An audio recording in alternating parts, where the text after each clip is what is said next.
All right, thanks for logging on to WCPO.com. It is our weekly chat with Greg Shoemaker from tristatefootball.com. And Greg, got a lot of big games this week, but one of the biggest, I guess, St. X taking on Moeller out at Nippert Stadium. Always a big game. Always a big game, and Bryce, one of the things we got to look at in this game is Moeller's been very good up front on defense, and St. X up until last week hadn't ran for more than 75 yards a game. Ben Glidens goes for 244 last week on 44 carries, so a lot of carries for him. But up front, can X move that line from Moeller, and that's going to be the big thing.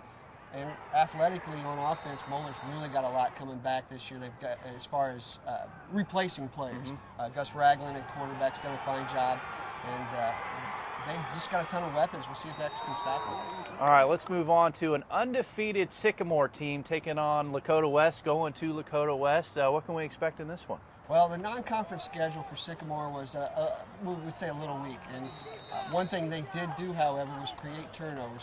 They're averaging 3 turnovers that they're creating per game, but they've also given the ball up 8 times. So we look for them to take care of the football. Now, Lakota West is a little more battle-tested at this point.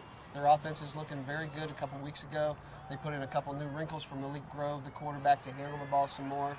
And it seems they've turned the corner offensively. So I look for a really tight matchup, one in the 20s in this game. All right. Well, speaking of undefeated teams, we head to Indiana, where an undefeated Batesville team heading to Lawrenceburg. Lawrenceburg 4-1. What can we expect in this big battle out in Indiana? Well, Class 3A EIAC teams, and these two teams are going to battle for the title basically in this ball game. Lawrenceburg comes into the game, quarterback Sanfetti over almost 1,200 yards passing. Jordan Kaufman, the wide receiver, has got 9 touchdown receptions.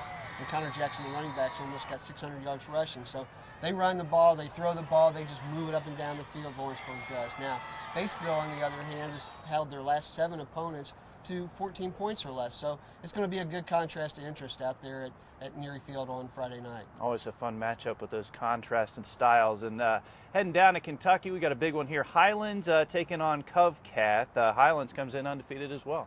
Yeah, and they've had Covcath's number for the last few years. In fact, some would say Covcath is the second best team in Class 4A in the state. They just are in the same district with Highlands. So injuries are taking a big part in this game for Covcath.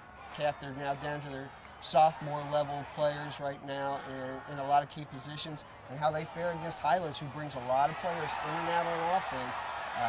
It's going to be an interesting matchup, but I do think Highlands is going to come out on top in this one. All right, now a battle of undefeated teams. We're talking about Summit Country Day and CHCA, both 4-0. A big matchup here, obviously. The premier matchup in the Miami Valley Conference this week, and CHCA is sort of gone a little bit under the radar defensively. They're only giving up 5 points a game, and Summit Country Day is the one team that everybody's been talking about. 12 of their last opponents they've held to 10 points or fewer in the regular season. They've won 17 in a row during the regular season now, and it's just a very good matchup. This is the one game on the MVC schedule that everybody had circled. This is the big one. All right, the big one. All right, well, thanks to Greg Shoemaker from tristatefootball.com, as always, for joining us. And thanks, everybody, for logging on to WCPO.com. Tune in to Friday Football Frenzy. We'll have all the highlights of the big game. That's it from here.